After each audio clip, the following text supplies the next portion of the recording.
Hey, this is Patrick with Mad Bros Media. I'm here at Wizard World Portland Comic Con, and I'm here with author and actress Lani Sarem. How you doing today? I'm doing great. Thank you for asking. How are you? I'm pretty good, and just enjoying the con, meeting you and Thomas and Henry Winkler. It's just all great. Awesome. Yeah, it's such a fun time. Everybody's so great and nice and friendly, and it feels like home at this point. We've done so many Wizard Worlds. We've done all of them for the past year or so. Cool.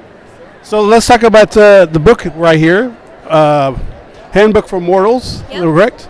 So it was on the bestseller list for 23 hours, and then it got pulled off. Can you tell us what happened and why it got pulled off? Well, it was number one on the New York Times bestseller list for 23 hours. It was 34 on the USA Today bestseller list, and that stayed.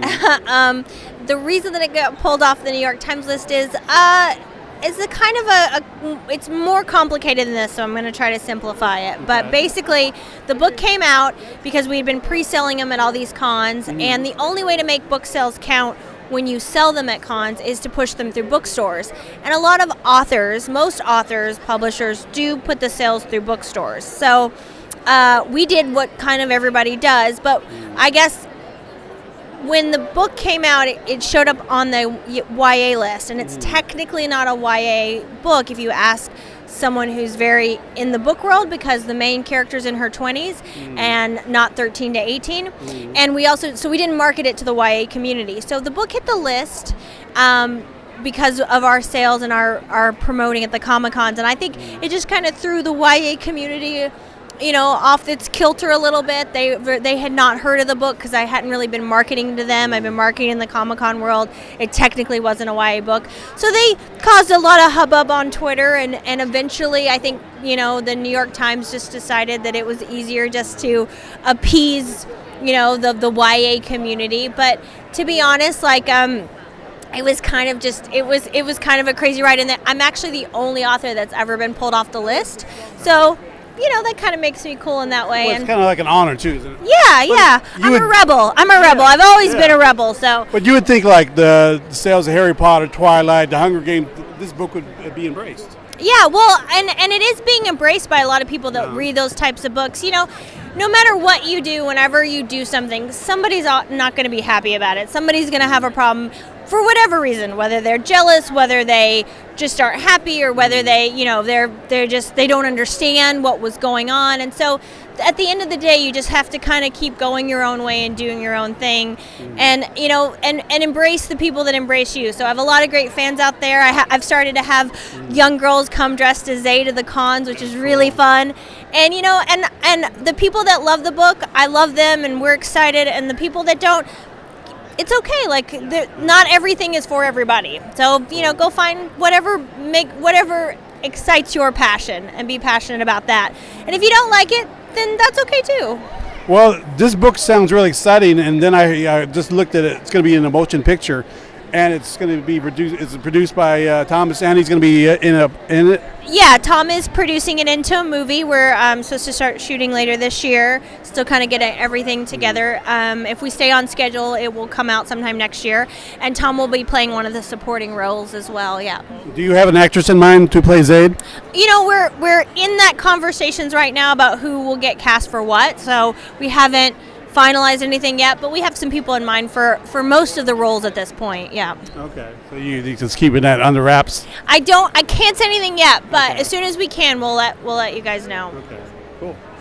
Well, who would you like to have played?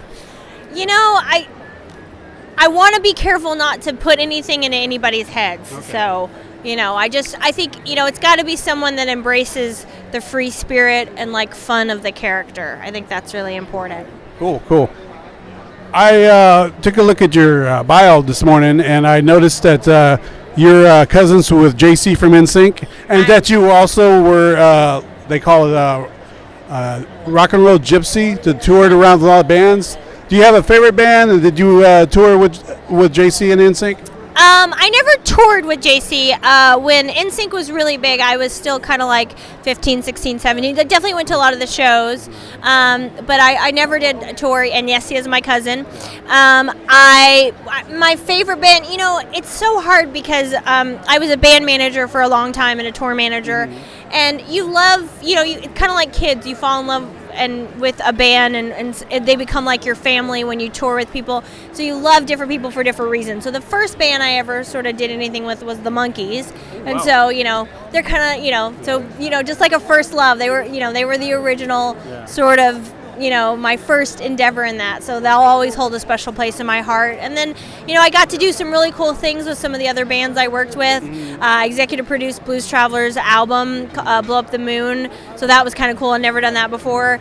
The Plain White Tees are a band that I managed, and we're still all really good friends, and I adore them, just as being like wonderful people that are, really great to have in my life. So I don't know if I have a favorite.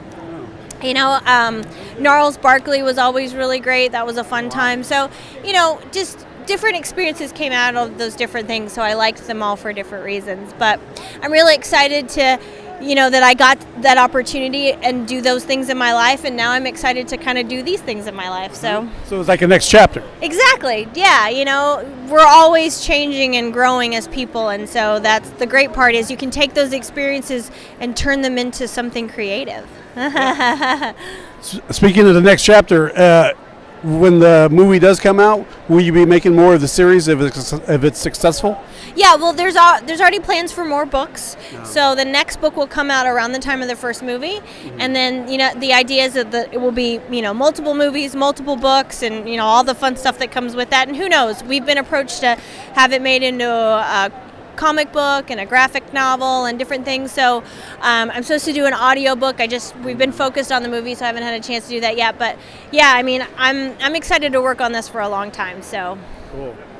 So thank you for your time, lady. Yeah, thanks so much. Wow. And you can get it at if you go to a bookstore and they don't have it, you can definitely have them order it, or you can go on handbookseries.com and order it directly from the website, and you'll actually get a signed copy. You can also go on Amazon and all the usual places for books. So. Cool. Handbook for Mortals, Lani Sarem. This is Patrick with Mad Bros Media at Wizard World Comic Con.